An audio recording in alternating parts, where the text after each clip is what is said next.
Is it possible to spend 3 days in Washington, D.C. and not spend more than $20 each day? Stick around because I'm going to help you find out.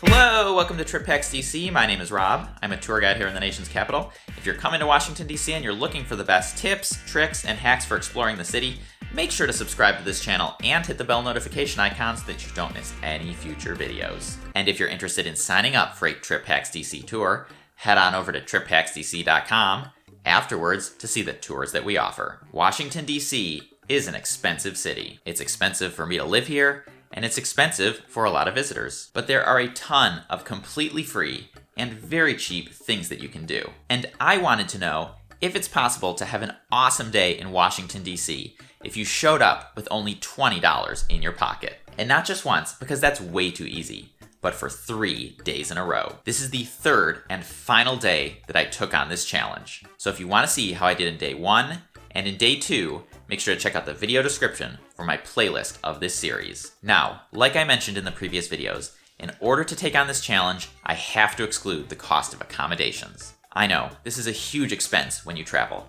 but there is just no way to pull this off if I had to include the price of a hotel. I am also assuming that you're staying downtown and not spending any money on commuting in or out of the city. But other than that, food, entertainment, and local transportation are all included in the $20 budget. So with that said, let's recap how I did on the last day of my challenge. Starting downtown, I walked over to DuPont Circle to get breakfast at Bethesda Bagels. Day 3 of this challenge was on a Saturday morning. So when I got up for my walk, it was really nice, peaceful, and not a lot of people were up and about for the day. Now when it comes to inexpensive breakfast, bagels are an excellent option. Bethesda Bagels is known for having awesome bagel sandwiches, but unfortunately that was out of my price range if I was going to stay under $20. So I went with a staple, an everything bagel with cream cheese. It's simple, but filling, and most importantly, it only cost me $3.45 with tax. After breakfast, I figured it was probably a good idea to walk off some of those carbs, and walked back downtown to the old post office tower. The views here are amazing, and unlike the Washington Monument, there is no complicated ticketing system. You just show up and go. I have an entire video where I showed you how to get to the entrance of the building, because it is a little tricky. So if you want to go to the old post office tower, check out the video description so you can watch that video. But I do highly recommend coming here because the views down Pennsylvania Avenue are really amazing. And for you early birds, it opens at 9 a.m., which is an hour earlier than the museums on the National Mall. Okay, so once I was finished taking in the view, I walked a few blocks north to the Smithsonian's American History Museum. This is personally one of my favorite museums. It is popular, so it gets crowded, but it's worth it. If you're into US history, like me, or US pop culture, definitely plan to make a stop here. My personal favorite thing here is the America on the Move exhibit, about transportation in American history. But the cool thing about these Smithsonian museums is that they're huge, so even if you're not into that specifically, there is surely something that you can find that will interest you. After that, it was about 1 p.m., and I was starting to get a little hungry.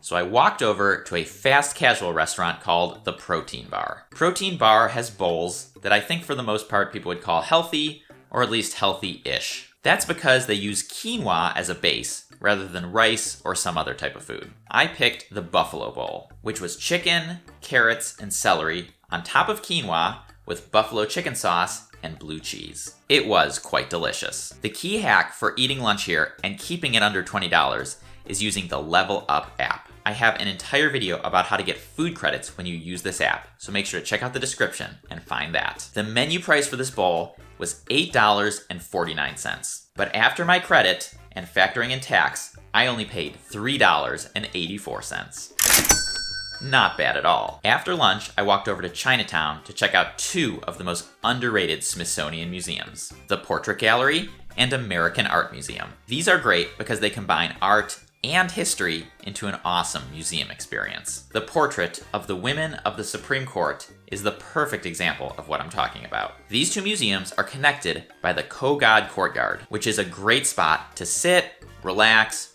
drink some coffee, or just enjoy the AC on a hot summer day. I took the opportunity to work on my laptop for a few hours after I saw the exhibits, and to plan out what I was going to do for my Saturday evening. And I thought, since I had already spent so little on breakfast and on lunch, why not do something a little crazy? Rather than yet another free activity, which I had done almost exclusively so far, what about if I went to a Major League Baseball game? I knew that I could pull this off for 2 reasons. First, because at the box office, you can buy $5 grandstand tickets to Nationals games. And second, because you're allowed to bring in outside food. So, from the museums, I hopped on a Capital Bike Share bike, which did cost me $2, and rode it over to the Navy Yard neighborhood for the ball game. Rather than go to a restaurant to find food, I stopped at Harris Teeter to see what I could find.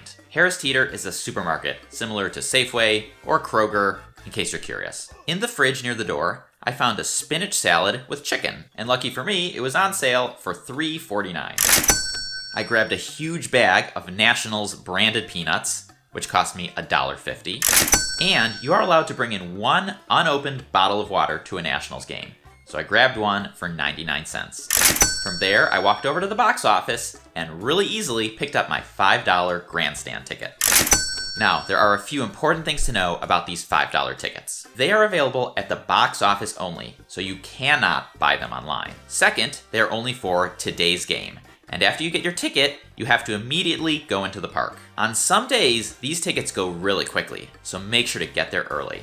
For example, if there's a high-value giveaway, like a bobblehead, or they're playing against a very popular opponent, like the Cubs, you don't want to get there too late or they might be sold out. The other thing to know is that the seats are not great. The grandstand, which is what this section is called, is in the highest level in left field. But as you can see from this photo that I took, they're not that bad of seats, especially for $5. Okay, so that was a big day. Let's tally it up and see how I did on the final day of this challenge. Between breakfast and lunch, I spent $7.29. The Capital Bike Share ride cost me $2. The food from Harris Teeter was $5.98. And the baseball ticket was $5. So in the end, that's $20.27, which unfortunately exceeds my $20 budget.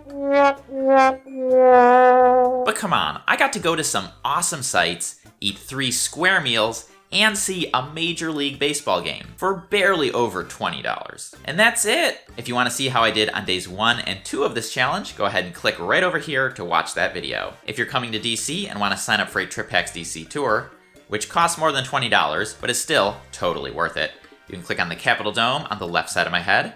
That'll send you over to triphacksdc.com, where you can see all of the tours that we offer. Enjoy your trip!